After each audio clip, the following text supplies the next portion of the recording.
Please join me in welcoming Superintendent of Nixa Public Schools, Stephen Kleinsmith, Superintendent of Springfield Public Schools, John Jungmann, Superintendent of Republic School District, Chance Wistrom, and from the Springfield News Leader, Claudette Riley.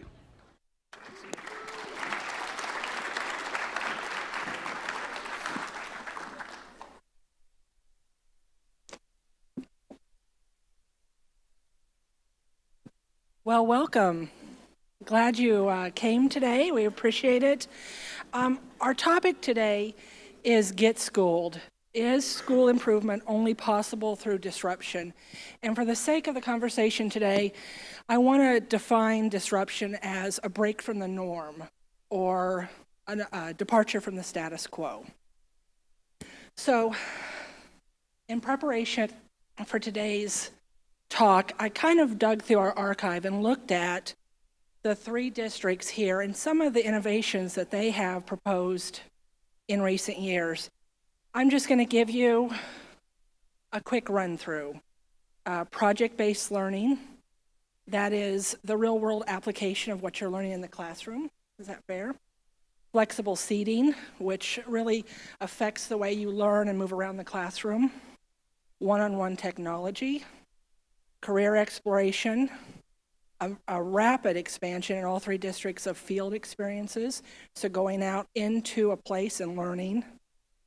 Flipped classroom, which is something maybe one of you will talk about today. An extensive expansion of online learning opportunities. Dr. Kleinsmith can talk about that with his shirt today.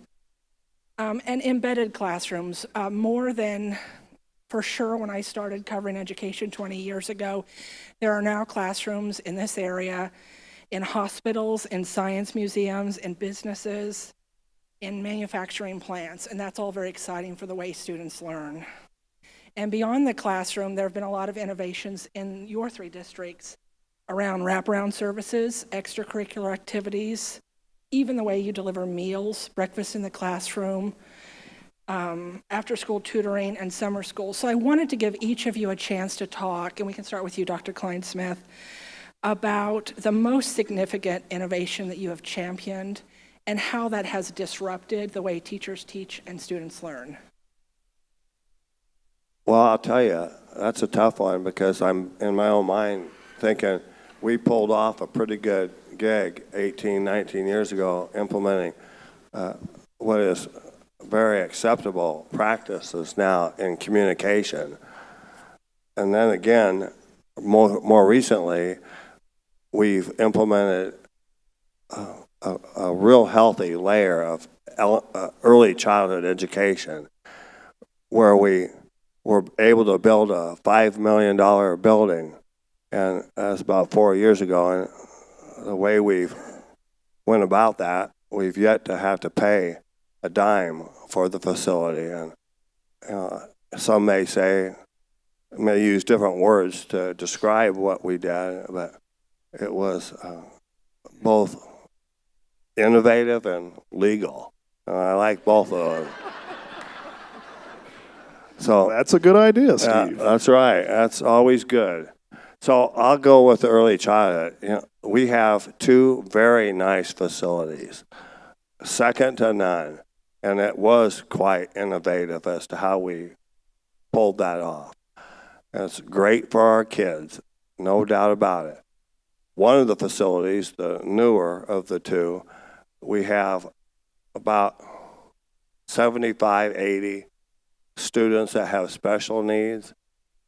Of course, we're talking about a lot of 3-year-olds, 4-year-olds, and they buddy up with another 80 or so general ed students, and I'm telling you, they learn from each other equally as well.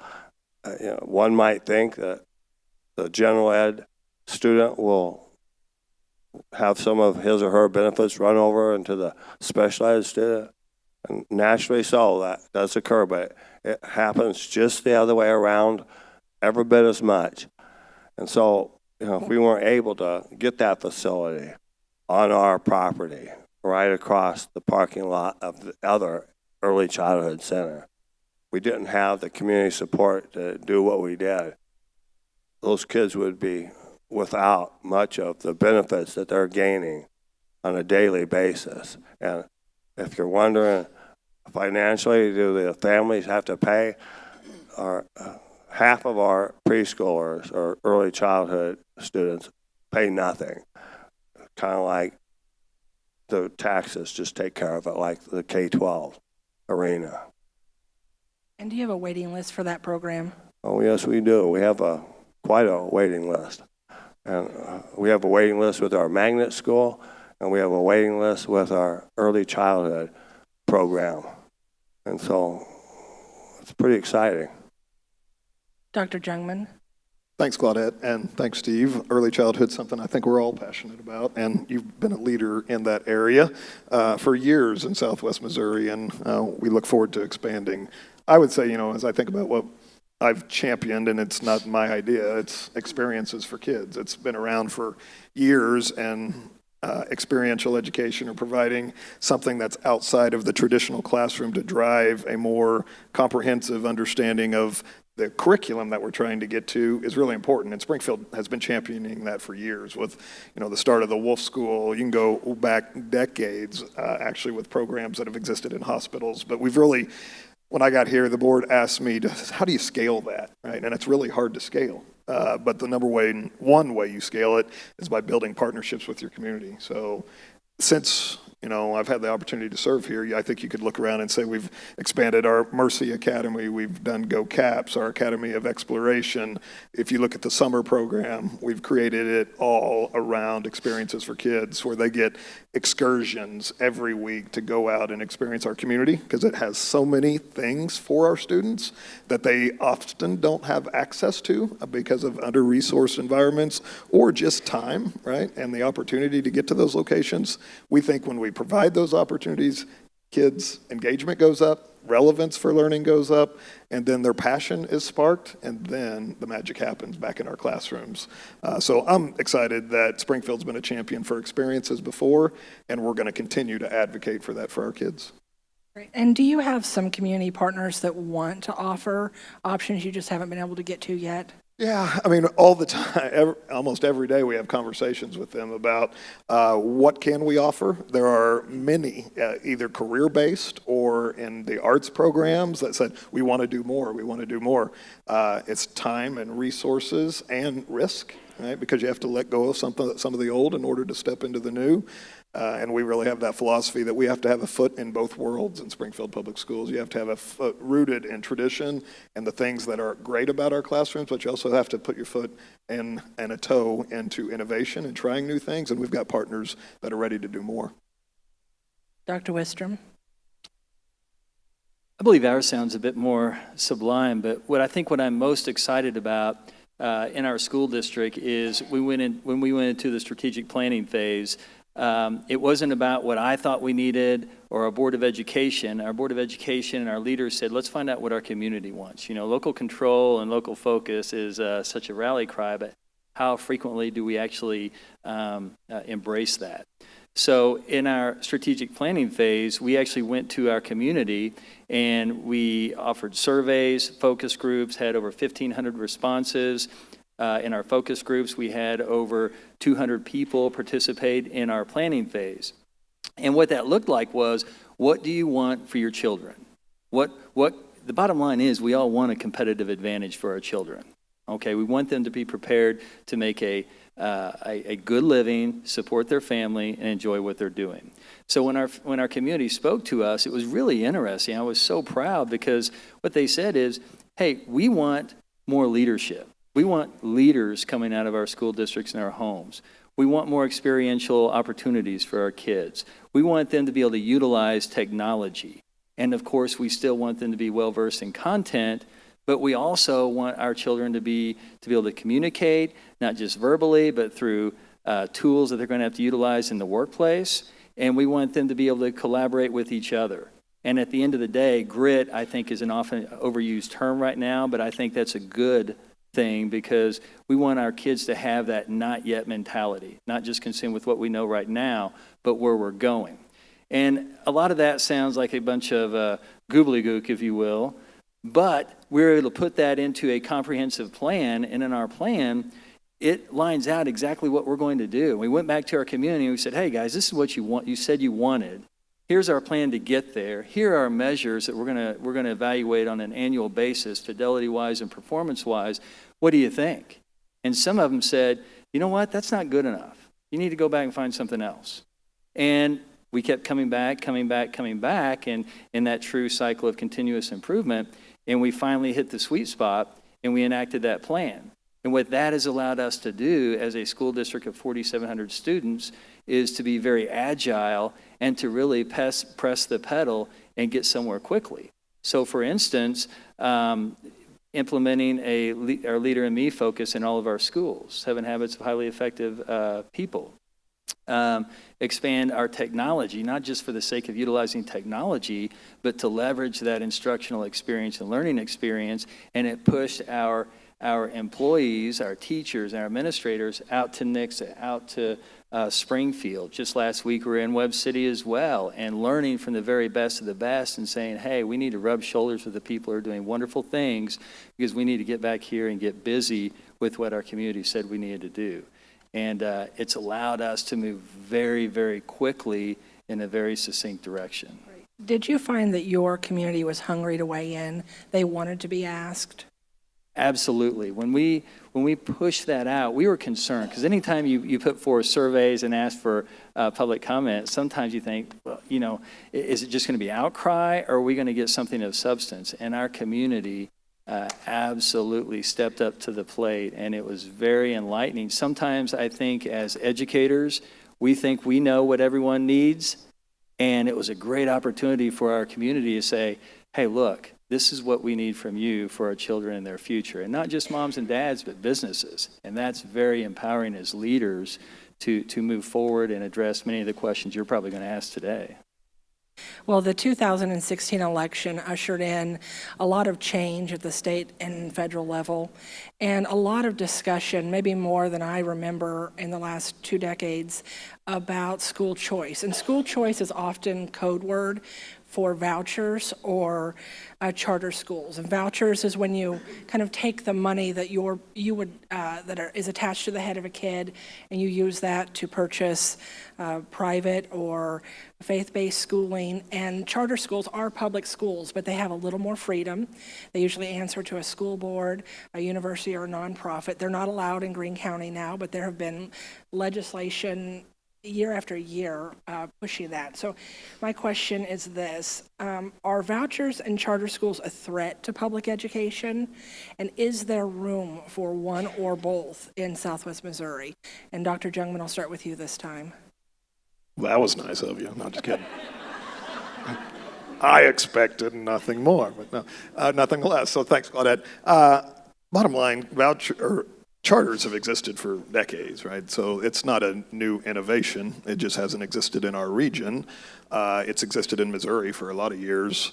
And vouchers are a little bit more of a nuance that's coming, and it's packaged in a lot of different ways. So we don't know quite as much about vouchers as we do about charters, but you know, at their root, I've visited a lot of charter schools. I've been in them. Are they good for kids? Some of them. Are they high performing? Some of them are. Just like public education and just like traditional public schools, they are public schools. Are they a threat in this area? They could very well be if they're not designed appropriately. And that's what we've said from day one, that we're not afraid of charters, but we're afraid of charters that are run by people out of our state that don't have local community input, run by local boards of education. And we've said from day one that, and it's in even our legislative platform, that we will support them if they're sponsored by boards of education that are obligated and have the local community at heart as their bosses still, but we have concern when it's run out of state with people that aren't accountable to the local taxpayers, because they're going to take local taxpayer resources and begin to choose what to do with those. So they're a threat, but only if designed inappropriately. If they're designed right, I think they could be great partners, and that's really what the root of charter was. It was about innovation. It was about learning a new strategy that could be deployed back in the rest of the schools. Unfortunately, it turned from an innovation to a pure competition because it was a resource issue. Right. Do either of you want to weigh in? I think well articulated, and the only thing that I would add to that, each of us has spent time in charter schools, and I think even met with members of the Charter School Commission. And what I continue, the question I continue to ask regarding charter schools, and agree with John, there some are good, some I don't think are as good, let's say, or as well as high performing. But my question is in regards to the flexibility. When I went to the Charter School Commission, I visited charter schools, and I saw this flexibility afforded to charter schools that frankly, and I don't want to speak for you guys, made me green with envy.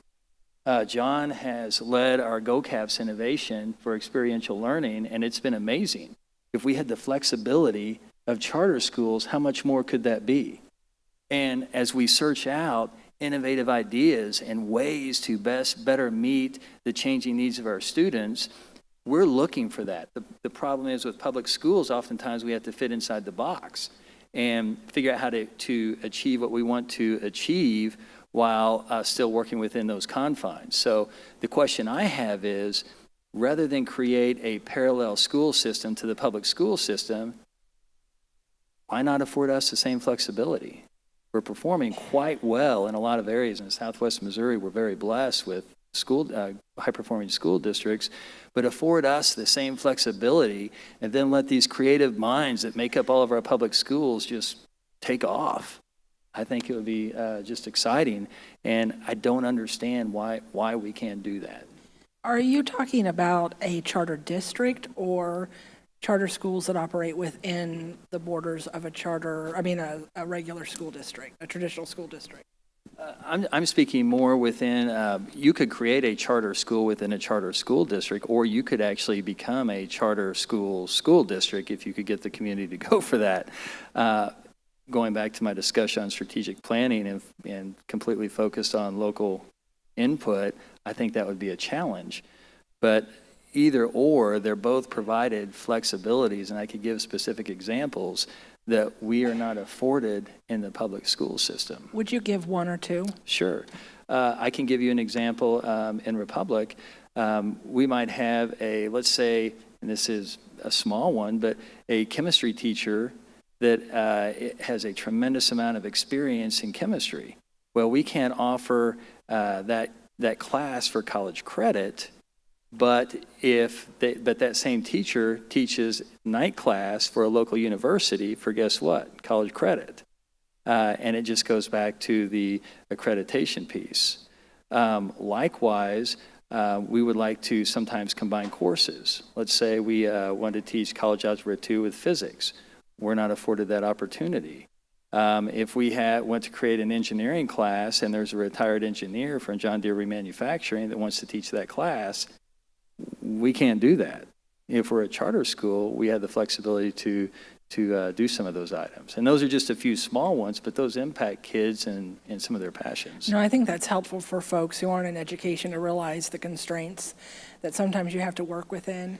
If we can agree up here that parents' appetite for choice is growing, can you each talk about something you're doing in your district to try and satisfy that appetite? And Dr. Jungmann, when you talk, I hope you'll talk a minute about open enrollment, because I run into parents frequently who do not realize that if you are in the Springfield district and there's room and your child is not a discipline issue and shows up with some level of regularity, they can transfer to any school that has room.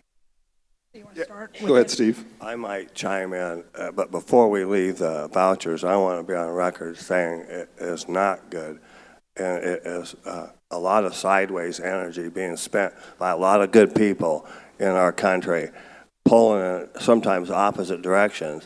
And I cannot get past the thought that we would use public funds for religious education. You know, that's just one part that's wrong with the whole voucher notion. It is constitutionally inappropriate, and it is sideways energy being spent when we could pull together in similar directions. And I think we mustn't forget to follow the money, who it helps. You know, the vouchers very seldom pay for all of the expense of educating a young person. More often than not, it's people like us that have the money to pay the difference to go to a private school, religious or otherwise. And so you have the haves and the have-nots. And the wall between the two is just getting bigger. That's all I'll say for now, but I wanted to get that piece in there. So are you making the point then that a child who maybe grows up in a family struggling to make ends meet would be less likely to take advantage of a voucher even if it existed? Absolutely. And it doesn't stop there. Look into special needs students and who is going to choose to work with them. In public education, we proudly stand at the doorsteps of our schools every morning with our arms wide open and our hearts right there with them. And we take them all. We don't send anybody back for improvements before they come to our school. And that's public education. Horace Mann nailed it years ago. Horace Mann said, public education is the greatest discovery made by man. And he is absolutely right. We mustn't give up on public education. We need to join forces and work together and quit this sideways energy. It's nonsense. So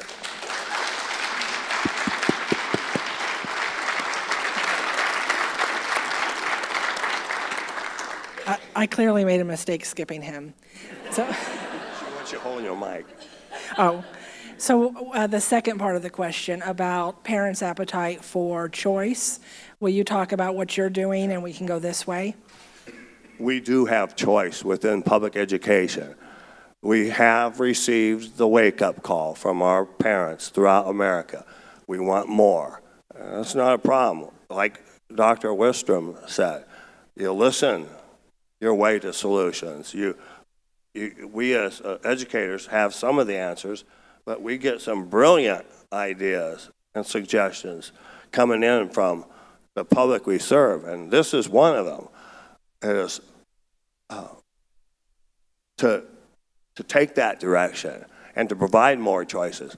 I'll tell you, you're the first, this is the first I've been able to say this, and I hope Dr. Patterson at Ozark is okay with it because no one else has heard this outside of the immediate circle of folks building this program. We are in Christian County about ready. We're within probably 30 days of kicking off a Christian County course exchange program.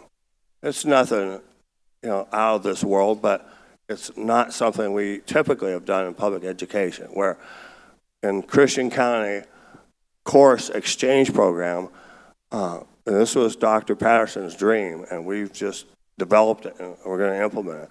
If somebody from Nixa, and we've got a few, that would like to take agriculture, FFA, if you will, we don't offer it, and that's a shame. It's too bad we don't have the resources to allocate it, but Spokane does. There is nothing in law that prevents us to send our kiddos to Spokane and benefit from this great course or program called FFA or agriculture. And they can send some to our upper level courses.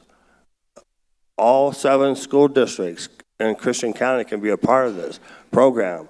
That's choice. That's kind of like Burger King. You get it your way. You're on a roll. I'm going to get a drink of water. You take over. That sounds a lot like launch as well, too, which, and forgive me for not knowing yet, Dr. Patterson just brought that up this last week, but is it seated class time or is it virtual class? Is it online? Well, Dr. Jungmann will talk a lot about virtual. I hope he has time to. That is an awesome choice in itself. But what I'm talking about is seat time, real time. And so we really are at the cusp in this Southwest Missouri of really getting into the choice, because that's what parents want. They want some choices, more than they've had in the past, and there's nothing wrong with that. You know, Springfield's had choice at its core for years, way before I got here, and you talked about transitional transfers, open transfers. You go to whatever high school you want, whatever middle school you want. We put programming from the IB level, 3 elementaries, a middle school, a high school at Central. So parents have options to go in different directions to meet the needs of their individual kids. They may have one kid that's an IB focus. They may have one that really has maybe a military focus. They'll go hit the JROTC program at Hillcrest. We have that access opportunity. And we're going to just expand more because our parents are hungry for it. We want to do it intelligently, and the thing that we have to work on through this whole process is equity and access to that programming. One of the things we struggle with is how do you create a transportation system that has 50 schools in Springfield around so many areas, so kids don't spend hours on buses, which is not where we want them spending time. So we want the programs to be as close to home as possible, but know that you can't replicate every program in every school because that's inefficient and it's not going to be effective either. So what we've got to try to figure out is how do you grow them up, how do you make them close to parents, and how do you create a great choice structure? And I think we're on the way. We're experimenting with a lot of those things we talked about, all the different magnet sites that we already have in place. And then what we're also trying to do is make sure that our experiences are embedded into every school at every grade level so that you don't have to choose to go to a different place. You've got that experience right there in your neighborhood because so many of our parents really value having that student attend right close by. And the other thing that we're doing on the choice front, I think Steve mentioned, is launch. And he so proudly wore the T-shirt. Stand up, Steve. Model for everybody. This will be a good tweet moment. So, Fueled by Launch is actually an initiative that our school board authorized last year. We took our personal SPS online program, which had about 30 or 40 courses that we'd been developing for several years, and we said, why are we doing this in isolation, number one? And it was a direct response to questions at the legislative level of how do we make a statewide online program, and the legislative ideas was online charter for profit. And we know what the results are because we've seen that done in states all across the country, which is low quality, it's not taught by local educators, and dollars flow out of our state into other places that have these programs built. We've got the educators, we've got the knowledge, we want it done around Missouri learning standards. Why don't we just build it up and offer it regionally? So our board authorized us to proceed. Don't just offer this education for our kids, offer it for the region and the state. So we have 40 districts that have already signed on. Nixa and Republic are 2 great examples. And we have students from small districts that don't have access to maybe that 3rd level AP course or that physics course because it's hard to attract a teacher into those small environments. And then we have kids right here in our school system where we have lots of resources that maybe can't get Spanish 3 or they have that singleton class. If you think about the high school experience where you can't work it in, but you want to take debate, you want to take band, but now you can take this online course that allows you the flexibility to go pursue your passion and take this course. So we're up to 70 courses now, 40 partners, and that's just going to continue to grow. Online, at its root, we can't forget, is about a quality educator, and those educators are coming right here from Southwest Missouri, from Springfield schools and from our regional partners, and we're really excited about what that can mean for choice for our kids in the future. And they're still teaching state mandated. Exactly. Okay. How many students do you have enrolled across the districts now in Fueled by Launch? We started to start small. As you know, we've been running our program for quite some time. Our goal was 200 seats in the fall, and we hit like 280, so we exceeded that. Our big kickoff is probably going to be this summer because that's a great place for districts to do that low risk opportunity to investigate online learning environments. So we're projecting another 500 to 1,000 students enrolled from districts all across the region and state in our summer program. And when the word gets back, as it's coming right now from colleges across the country, this is the direction of education. At the very least, a blended, where some online, some in traditional. More and more kids are going to realize this is the route to go. It's just going to be a heck of a program in a couple of years, numbers-wise.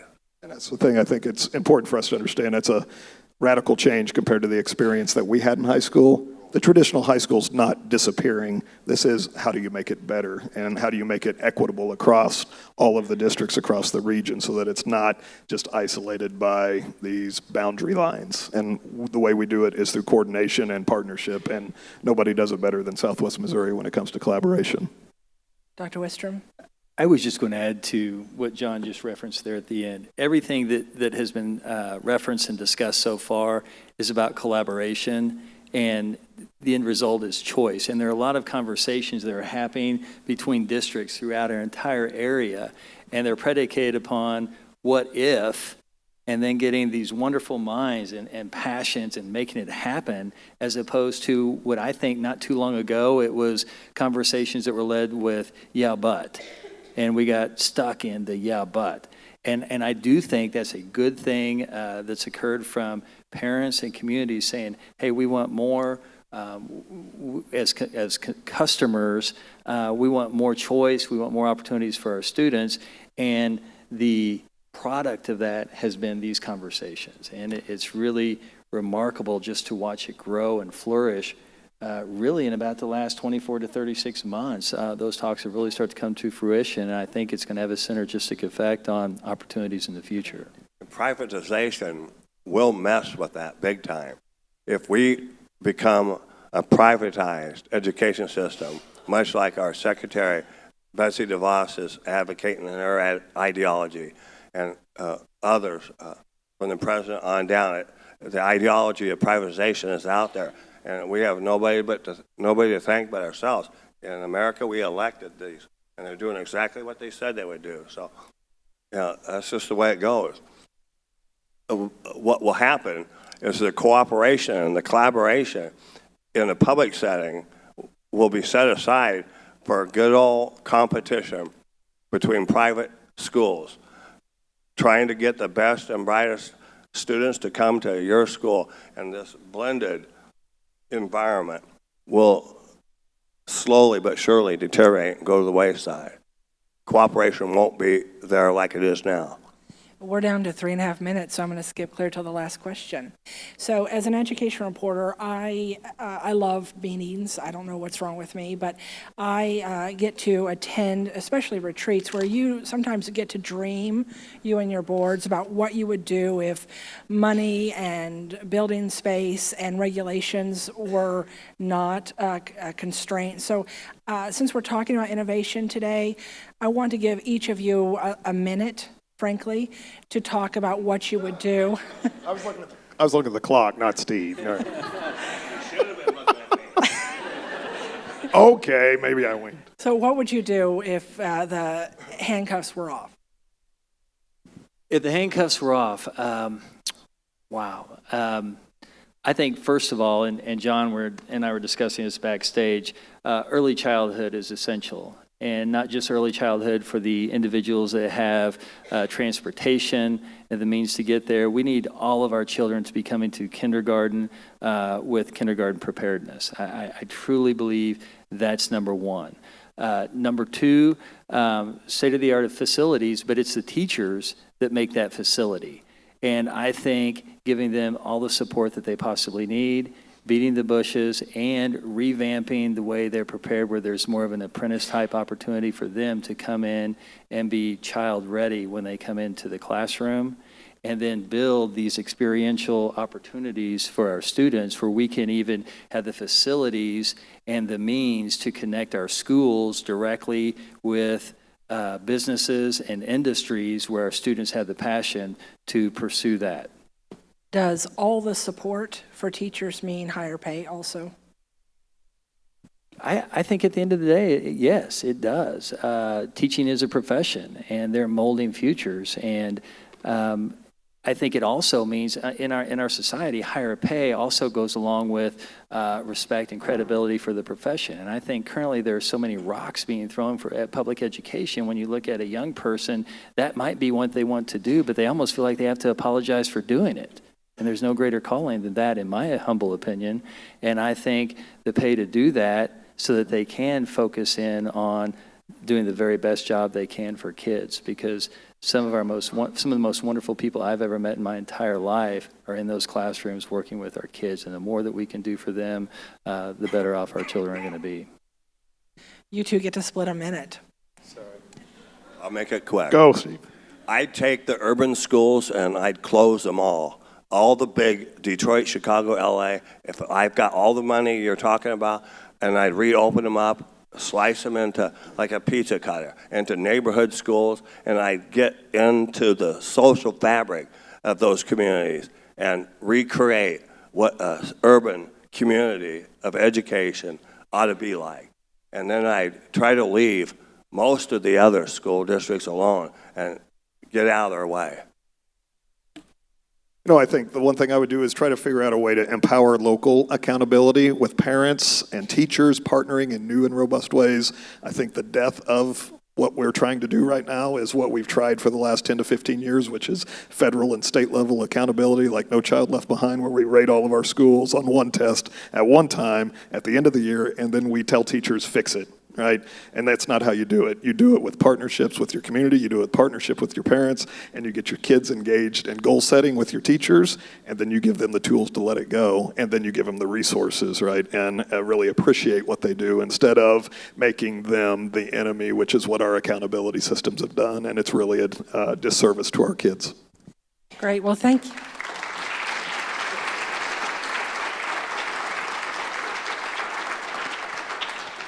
Thank you all for the discussion today. I hope all of you pay close attention to your schools because they are so tied to the quality of your community. So thank you again.